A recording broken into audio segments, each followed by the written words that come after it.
মহানবী সাল্লাল্লাহু আলাইহি সাল্লাম বলেন, কবর মানুষকে দিনে ৭০ বার ডাকে, স্মরণ করে। আসসালামু আলাইকুম, আমি মিরানা সোয়ালে আপনাদের সবাইকে আরও একবার নতুন একটা ভিডিওতে ওয়েলকাম জানাচ্ছি। আশা করছি আপনারা যে যেখানে আছেন আল্লাহর রহমতে ভালো আছেন। আমরাও আলহামদুলিল্লাহ ভালো আছি।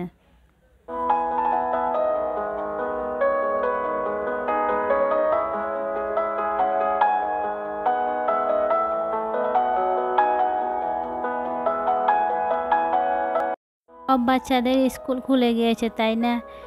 আমার 2টা মেয়ে, আপনারা অনেকে জানেন, আমাদের ভাইয়া বাচ্চাদেরকে স্কুলে নিয়ে গিয়েছেন। তারপরে আসার সময় অনেকগুলা পাট শাক নিয়ে এসেছেন।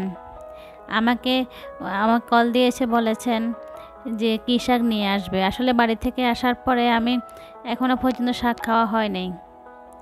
অনেক দিন হয়ে গেল, মানে ঈদের পর থেকে আর শাক খাওয়াই হয়নি। কাটতে কষ্ট হয়, শাক কাটতে আমার সবচেয়ে বেশি কষ্ট হয়। শাক কাটতে মনে হয় আমার পিঠে ব্যথা উঠে যায়, এরকম অবস্থা হয়। তারপরও আজকে বলেছে না, আমি শাক খাবো, অনেক দিন শাক খাওয়া হয়নি। তারপর ওখান থেকে আমার কল দিয়েছে, বলেছে কী শাক নিয়ে আসবো। আমি বলেছি পাট শাক নিয়ে আসার জন্য। দেখেন, সেই জন্য এক গাঁটি করে নিয়ে এসেছে পাট শাক। এদিকে দেখেন পাট শাক কাটতেছি আর আমার প্রিয় আপুদের ভিডিও দেখতেছি। যখনই নোটিফিকেশান পাই চেষ্টা করি দেখার জন্য, আর যদি দেখতে না পারি তাহলে আমি রাতের বেলায় একবারে 12টা থেকে 3টা পর্যন্ত 2টা আইডি থেকে 2টা মোবাইল দিয়ে একসাথে দেখি। কারণ আপুরা তো অনেক কষ্ট করে ভিডিও ছাড়েন, আমার মতো আমি জানি। সেই জন্য সবার ভিডিও কিন্তু ফুল ওয়াচ করতে হবে। মিনিমাম 90% আমি ওয়াচ টাইম দিই। দেখেন, এখন এই যে ভিডিও দেখেছে, কিন্তু একটা কমেন্ট তো করতে হবে। সেই জন্য এই যে শাক কাটার পাশে আমি এখানে ভিডিও দেখার পরে কমেন্ট করে নিচ্ছি। আর প্রিয় আপু ভাইয়ারা যারা ভিডিওটা শুরু করে দিয়েছেন, প্লিজ একটা লাইক দিয়ে দিবেন। আপনারা যারা আজকে আমার ভিডিওটা প্রথম দেখতেছেন, চাইলেই কিন্তু থেকে যেতে পারেন। এই দেখেন, এদিকে কমেন্ট করতেছি, আবার শাক কাটতেছি। আমার মেয়েরা এসে দেখে বলে, আম্মু আপনি কি শাক কাটতেছেন নাকি কমেন্ট করতেছেন? আমি বলছি দুইটাই করি। আসলে আমরা যারা ইউটিউবার তাদের কিন্তু করতে হয় এরকম, তাই না? এই যে সারাদিন কাজকর্ম করি, এর মধ্যে আবার আপুদের ভিডিও দেখা, ভাইয়াদের ভিডিও দেখা, কমেন্ট করা, তাই না? এখন দেখেন আরেকটা দিয়ে দিলাম, অন করে দিয়ে তারপর আমি এখানে আবার শাক কেটে নিচ্ছি। আমরা যারা ইউটিউবার আছে তারা কিন্তু অনেক পরিশ্রম, অনেক কষ্ট করে সাংসারিক কাজগুলো করে, এভাবে করে ইউটিউবে ভিডিও আপলোড করা এবং সবার ভিডিও দেখা, এটা কিন্তু চারটেখানে কথা নয়, অনেক কষ্টের, তাই না? আমি সবার জন্য মন থেকে অনেক অনেক দোয়া করি, আল্লাহ সবাইকে সফলতা দান করুন, আমিন। তবে জীবনে হতাশ হবেন না, ইনশাল্লাহ সবাই একদিন সফলতা অর্জন করতে পারবেন। হতাশ হলে জীবনে কিছুই করতে পারবেন না। চালিয়ে যান, দেখবেন সফলতা আসবেই ইনশাল্লাহ। তারপরে দুপুরের সময় শাক কাটা হয়ে গিয়েছে এবং এখনও কিন্তু এক পাশে মোবাইলটা অন রেখেছি, আরেকটা আপুর ভিডিও দেখতেছি। তারপরে এদিকে দেখেন অনেক বড় একটা কুমড়ো ছিল, ওখান থেকে একটু এক পিস নিয়ে তারপরে আমি দেখেন একটা আলু দিয়ে ভেজে নিচ্ছি। তেজপাতা, দারচিনি, এই যে লাল মরিচ, তারপরে আমি 2-3টা কাঁচা মরিচও দিয়ে দিলাম ফ্লেভারের জন্য। এখনও কোনো মশলা দিই নেই। এদিকে দেখেন টক রান্না করতেছি। এখন কিন্তু বাজারে অনেক টমেটো পাওয়া যাচ্ছে, একদম পাকা টস টমেটোগুলো। এই টমেটো দিয়ে টক রান্না অনেক মজা লাগে। দেখেন অনেক সুন্দর হয়ে গেল না মিষ্টি কুমড়োটা? অনেক মজা হয়েছিল মিষ্টি কুমড়া ভাজিটা। দেখেন টকের কালার, একদম পাকা টমেটো ছিল, সেই জন্য টকের কালারটা অনেক সুন্দর হয়েছে।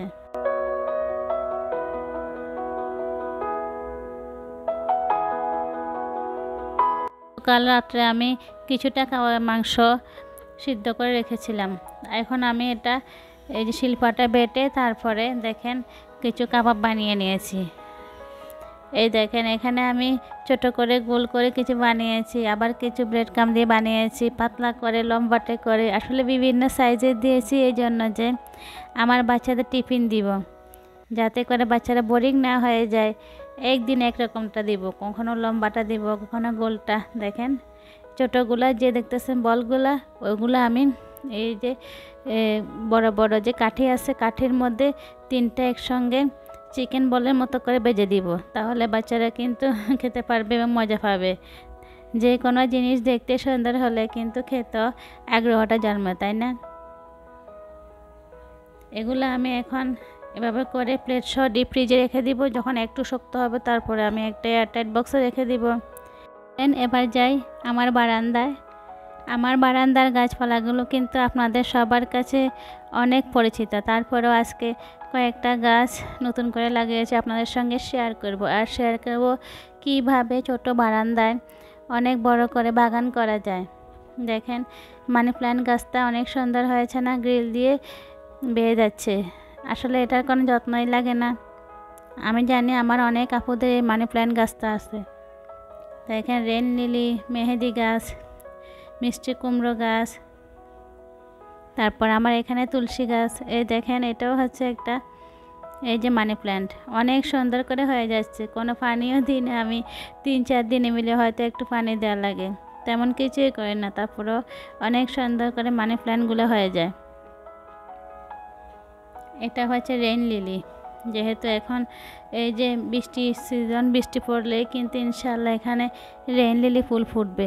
দেখেন 2টা এই যে টবে আমি লাগিয়েছি রেইন লিলি গাছগুলা। গত বছরও কিন্তু এখানে অনেকগুলো ফুল ধরেছিল, আমি আপনাদের সঙ্গে শেয়ার করেছি। যদি এবছর ধরে ইনশাআল্লাহ তো শেয়ার করবই, তাই না? দেখেন মিষ্টি কুমড়া গাছগুলো বড় হয়ে যাচ্ছে, জানি না হবে কি না, দেখতে কিন্তু অনেক সুন্দর লাগে। গাছ হচ্ছে আমাদের অক্সিজেন যোগায়, গাছ ছাড়া আসলে কিছুই নেই। গাছ থেকে আমরা অক্সিজেন নিয়ে থাকি, আর আমরা যে কার্বন ডাই অক্সাইড ছাড়ি ওগুলা গাছ শোষণ করে নেয়। গাছ আমাদের পরম বন্ধু, তাই না? আমি গাছপালা অনেক বেশি পছন্দ করি। আমার 2টা বারান্দা, তবে তেমন বড় না। একটা বারান্দার মধ্যে আমি কাপড় শুকাই, তারপরও আমি এক পাশে গাছ লাগিয়েছি। আর একটা বারান্দা দেখেন ছোট ছোট বারান্দায় আমি কিভাবে করে এতগুলো গাছ লাগালাম। দেখেন এভাবে করে আমি ছোট এই যে যেগুলা বালতি ছিল 30 টাকা 40 টাকা করে ওইরকম বালতি নিয়ে এসেছি। তারপরে দেখেন এই যে গ্রিল দিয়ে রশি দিয়ে শক্ত করে বেঁধে দিয়েছি। এগুলো আজকে 5-6 বছর। দেখেন এই প্লাস্টিকের যে বালতিগুলো থাকে ওগুলো কিছুই হয়নি। আসলে চাইলেই কিন্তু আমরা সবাই শহরে থেকেও ছোট বারান্দা, ছোট একটা জায়গার মধ্যে গাছ লাগাতে পারি। গাছ লাগিয়ে নিজেকে একটু সতেজ করতে পারি, তাই না? আমি চেষ্টা করি সব সময় আসলে যে কোনো গাছ লাগানোর জন্য। আমার হাতের কাছে যা থাকে ওইটাই। এত কাজের মাঝেও আমি গাছের কাছে আসলে আমার মনটা ভরে যায়। যদিও আমার এখানে তেমন সৌন্দর্য নেই, মানে গাছ তেমন কিছু নেই, তারপরে এগুলো হচ্ছে আমার প্রাণ, আমার অক্সিজেন। দেখেন আমি এখন এখানে স্প্রে করে দিয়েছি।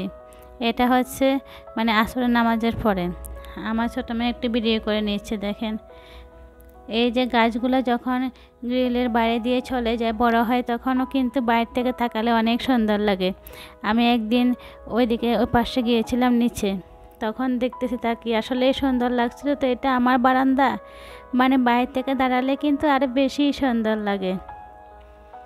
তখন নিজের চোখে বিশ্বাস করতে পারে না, সত্যি আমার বারান্দা গাছে ভরে আছে। আমার ছোট বারান্দা অনেক রকমের গাছ।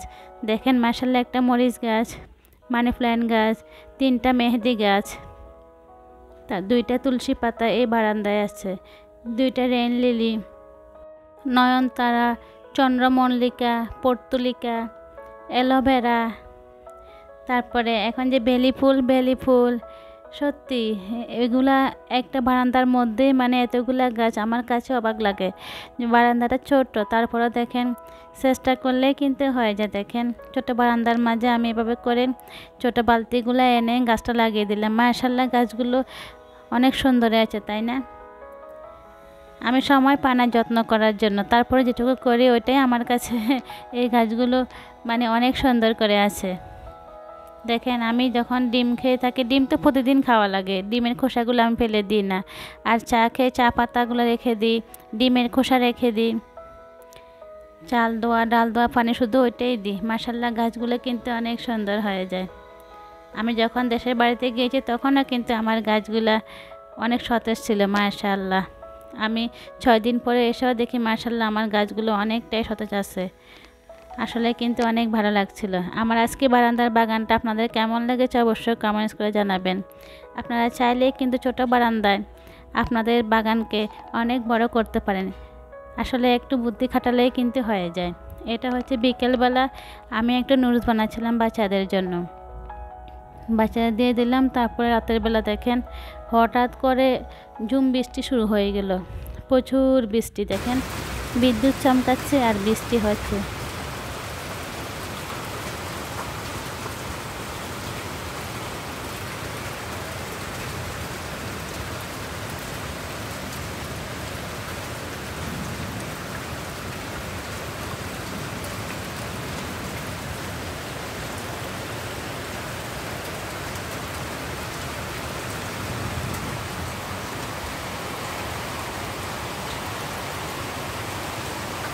টিনের উপরে যে ঝুমঝুম করে বৃষ্টি পড়ে এটা শুনতে কিন্তু অনেক ভালো লাগে। শিলা বৃষ্টি পড়তেছিল, সেই জন্য আপনাদের সঙ্গে একটু সরাসরি শেয়ার করলাম সাউন্ড সহ। আসলে কিন্তু এই যে টিনের উপর বৃষ্টিটা যারা গ্রামে থাকেন তারাই কিন্তু উপভোগ করতে পারেন, তাই না? আমরা শহরে থাকি পারি না, তবে আমার কিন্তু সেই সৌভাগ্যটা আছে আলহামদুলিল্লাহ। আমার বাসার নিচে দিয়ে কিন্তু কয়টা টিনের ঘর আছে, ওগুলোর উপর যখন জুম করে বৃষ্টি পড়ে আওয়াজটা কিন্তু আমার কাছে অনেক বেশি ভালো লাগে। আমার আজকে এই ভিডিওটা আপনাদের কেমন লেগেছে অবশ্যই কমেন্টস করে জানাবেন। এই দেখেন বৃষ্টির মধ্যে আমার বারান্দার গাছগুলো। সবাই অনেক ভালো থাকবেন। আল্লাহ হাফেজ।